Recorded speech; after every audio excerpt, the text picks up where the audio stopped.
Warm greetings, everyone. We've got a special VIP, a superstar today. We've got the lovely Suzanne, who has joined us today, who has been so kind and so supportive and transparent on her lived experiences of bipolar.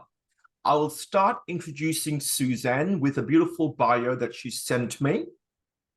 Suzanne Dang is a 32-year-old Australian Vietnamese woman who uses her bipolar type 1 condition to help others who may be going through similar challenges or concerns. Not only is she a motivational speaker, but also an artist, a very stylish fashion blogger, and a mental health advocate. Suzanne works in mental health full-time as a peer support worker, and she instills hope into others who have severe and complex mental health conditions. Suzanne mainly teaches acrylic art paintings to those with severe and complex mental health conditions in her full-time job. Welcome, Suzanne. Thank you for having me, Resh. Thank you. And can I say it's been such an honor and privilege. I met Suzanne, everyone, through fashion shows and social events. And can I say she has got the best fashion sense. She comes to these events in the most glamorous and creative pieces, as always, like you are. Thank you. I do a lot of stuff, so you can style it differently. Absolutely. Well, Suzanne, so I've got some questions for you. And the whole purpose of this video is to actually learn from you. You are the expert because you have the experience, you live the experience. As I talk to you about it on social media, this video is going to help my students who are doing the grad dip of counseling and the masters of counseling and psychotherapy. It's going to give them, I suppose, information to learn from lived experiences and to help them see things from an insider's perspective. Yeah. Brilliant. All right, let's do this. The first question for you, Suzanne, is when did you first come to know about your bipolar condition? That's a really good question because I had been misdiagnosed with different mental health conditions, such as like schizophrenia, ADHD as well, inattentive type, and also like schizoaffective disorder. And I haven't always been on the right medication, and it took years for the doctors to diagnose me with bipolar, seeing the right symptoms and signs that are of bipolar. And it wasn't like an overnight thing. Basically, it's just over gradual years. When I see the doctors and I told them about my experiences, and I was diagnosed with bipolar in my 20s. I'm 32 now. Yeah. So it sounds like it wasn't a straightforward process. Definitely not. No. So when you were misdiagnosed and you went through different, diagnostic labels and conditions, how did it impact your life, Suzanne? I think in a way it's good, in a way that it's a fresh breath of fresh air, be able to know the right diagnosis so I can be on the right medication. But also it's really overwhelming. Overwhelming me to be diagnosed with different things, and it was really hard to see. Um, it's a good and bad thing. Like, it's good in a way that you can get diagnosed properly and be on the right medications, but also it's hard as well. So I think what I'm hearing from what you're saying is that on one hand, that's closure. On the other hand, it's just frustrating having to navigate all these obstacles along the way. Yeah, definitely. And navigating through the mental system in the hospital. I used to be really reliant on the hospital system. I didn't know about community supports.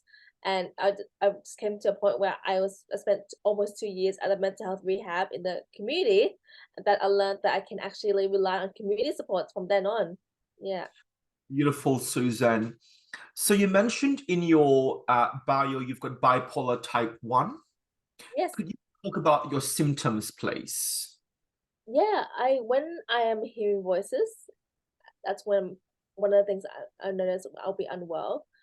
Other things like spending lots of money, also having like grandiose ideas about life. Like I don't know, it's good a way to have dreams, right? But once it's if it plays in my mind for often too long, and I haven't really thought out about it, that's when I notice it's something that I don't really want to have in my life, in my own thinking.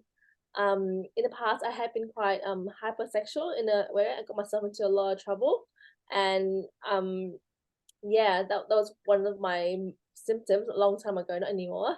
Um, what else? I think also having some anxiety as well. I don't suffer from severe anxiety, but still some days are harder than others, and I have anxiety. Hmm.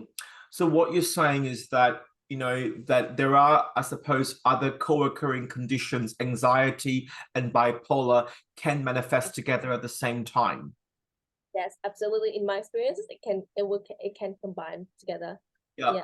So having anxiety and bipolar, given the symptoms can be quite similar at times, were there any complications, or were you able to sort of identify which is bipolar, which is anxiety conditions? Yes, I think I'm able to recognize and acknowledge when something is going wrong. I can tell myself, is it anxiety or is it bipolar? Like with bipolar, the spending money thing, like I I'll try to check with myself, do I want this or do I need this?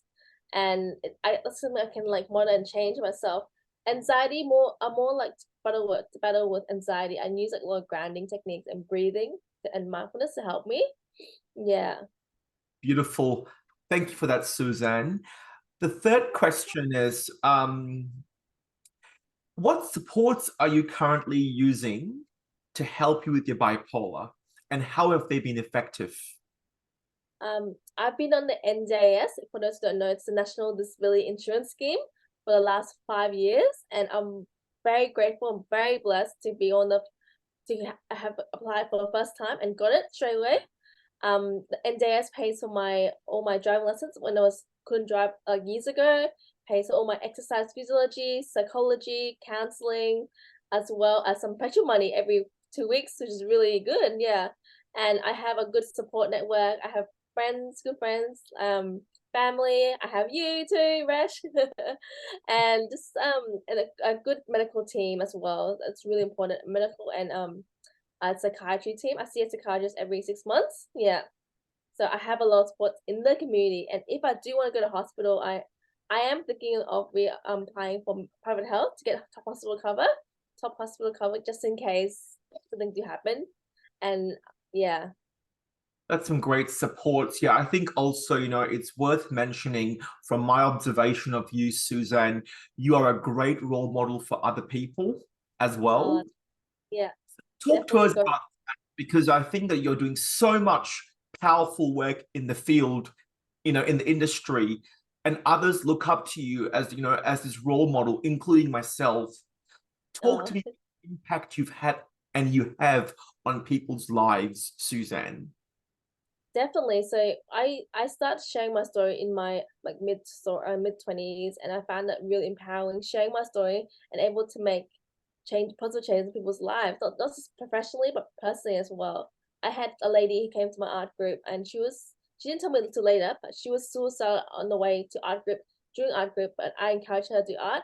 And then after the art class, a couple months later, she told me how that she was suicidal that day, but the art really helped her. So in the professional field, I'm doing a lot of positive impacts on the my clients, and like in my speaking gigs, I do share very vulnerably, and I am quite inspirational in that sense. Yeah, just trying to like, I've had like people on YouTube tell me, "Oh, I hope you die from depression. You're the ugliest sack of shit I've ever seen." But then I've had a different comment, and it was really good to hear this comment. The comment was, I was gonna end my life today, but I saw your video and I didn't. And I still remember to this day a comment, and that's a comment that really drove me to positive change and continue the work that I do in the mental health space. That sounds beautiful. And as you're saying all of these, amazing, I suppose, coping mechanisms and strategies. And as you know, I've got anxiety and depression as well. And I think sometimes we need to just, put the brave face on. And those little comments we hear from people makes a huge difference, doesn't it? Does, yeah. So I try to use those negative comments to be a ladder to help reach my goals. Yeah. There you go. Go, girl. Thanks, Rish. This one is, I suppose, once again, with my own lived experience of having autism, anxiety, depression, society is never accommodating or very understanding of mental health conditions. From your experience having bipolar, could you talk a bit about that, please? What was the question again? Sorry, I'm saying Right. that. How does society portray or perceive bipolar and how it's impacted you? Definitely in my family in I'm Australian Vietnamese, right? When I go to Vietnam, people ask me about my how my health is, and I'll tell them. Some of them, for some of them, I tell them honestly, and they're like, "No, no, you just need to step out of it. You're hearing voices because you're not strong enough, or it gets kind of like brushed down underneath the carpet. It's a taboo topic." My Some of my family was like, yeah, you just need to be stronger and get over it, and it's just really hard to see it. And if we compare the mental health system from Australia to Vietnam, there's no mental health system. People just suffer in a way, and it's in Asian culture, it's just like it's a big stigma, and like they're talking about it, and it's not very normalized. But yeah, so in my culture, I feel very most time I feel people don't understand me in my family or some other people in the community generally, and Mm, it's just really hard at times. But it's just yeah.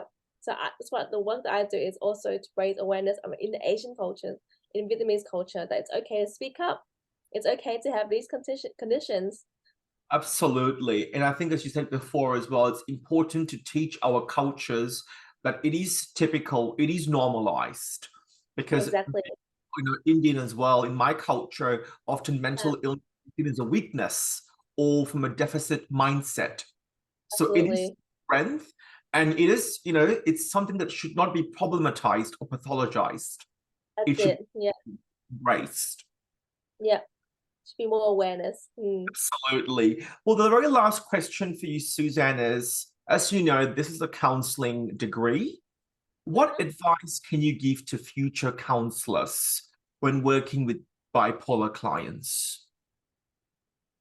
That's a good question. I think use your listening skills, like active listening skills, when it comes to meeting clients with bipolar. Don't expect everyone with bipolar has the same set of symptoms and signs. So everyone's different from each other, right? Also, ask questions. Don't assume. Ask questions. Ask them. Not everyone has bipolar has hear voices, So those will be my top three. Yeah. Awesome. Well, thank you so much for your time, Suzanne. I really appreciate that you've taken this time to That's come here and share your yeah. story. Yeah. Are there Thanks for asking me. questions or comments you'd like to convey? Yeah, if your students want to follow me on social media, I have a website, and I have like I share my story on my blog. Like I share about mental health stories and also fashion as well. It's been a mix of everything. Yeah, so I'm happy for you to like link down my socials if you want, Mesh. Yeah, I'm happy to consent to that. Thank you for that, Suzanne. Very much appreciate it. Okay, all good. If my story can help others, why not? Yeah.